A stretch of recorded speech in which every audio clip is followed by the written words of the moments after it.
And investigations into the 10th of November's Delhi bomb blast case has led to a major revelation. According to sources in investigating agencies, Umarun Nabi was in constant contact with his handler, and the two were reportedly discussing the exact spot for the blast.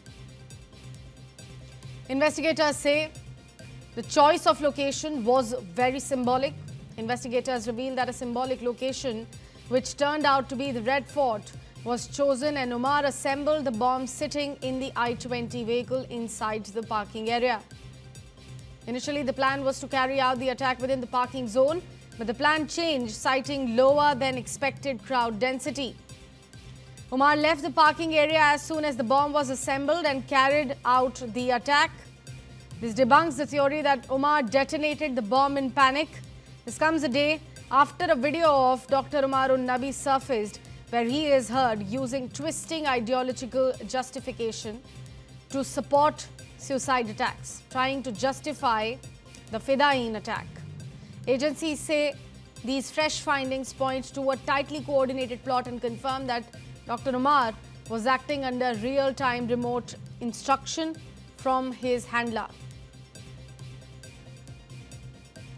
My colleague Jitendra Sharma is joining us on the broadcast. Jitendra, एक चीज तो इस information से पक्की हो जाती है कि वो जो बात चल रही थी कि शायद पैनिक में उन्होंने जो बॉम्ब है वो डेटोनेट कर दिया, आइडिया नहीं था उस बॉम्ब को उड़ाने का, वो चीज अब कंफर्म हो जाती है कल के वीडियो और आज की इंफॉर्मेशन को कनेक्ट करते हुए।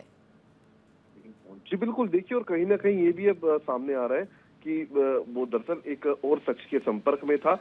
उसके साथ कोई मौजूद नहीं था, गाड़ी के अंदर अकेला था, लेकिन लगातार एक शख्स के संपर्क में था एक ऐप के जरिए। लेकिन अभी भी जांच एजेंसी का कहना है कि इस जानकारी को पुख्ता कर लेना चाहती है तफ्तीश के दौरान। इसके अलावा जल्दबाजी में ब्लास्ट किया, ये कहानी भी अब कहीं ना कहीं सच होती दिखाई दे रही है, क्योंकि अब तक की इन्वेस्टिगेशन इसी ओर इशारा कर रही है। साथ ही 3 घंटे तक लाल किले की पार्किंग में मौजूद रहा।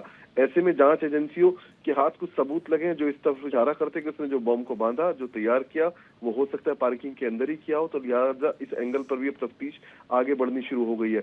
तो कुल मिलाकर अब नई नई कई चीजें जांच के दौरान सामने आ रही हैं, जिनको जांच एजेंसी पुख्ता कर लेना चाहती है, वेरीफाई कर लेना चाहती है। जी जितेंद्र, जैसे एक सिंबॉलिक लोकेशन की यहाँ पे बात हो रही है कि वो कोई पॉपुलर और सिंबॉलिक लोकेशन चूज कर रहे थे, पता चला कि वो रेड फोर्ट ही निकली, बट उसके अलावा भी क्या उन्होंने दिल्ली की रेकी करी, कुछ अदर लोकेशंस जो उनके टारगेट पे आ सकती थी बाद में?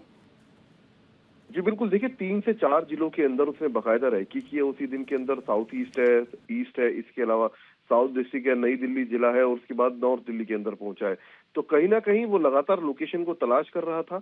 जानकारी ये भी है कि जो प्राइम ऑफिस पता चला है कि उनका जो मन था वो पार्किंग के अंदर ही ब्लास्ट करने का था, लेकिन उस दिन सोमवार था, भीड़ काफी कम थी, तो ऐसे में प्रोग्राम को चेंज किया गया एंड टाइम पर, और उसके बाद ब्लास्ट लाल किले के पास किया गया। तो कहीं ना कहीं अभी तफ्तीश चल रही है। जांच एजेंसी का कहना है कि कई चीजें सामने आई हैं, लेकिन अभी तक उनको वेरीफाई किया जाना बाकी है। जी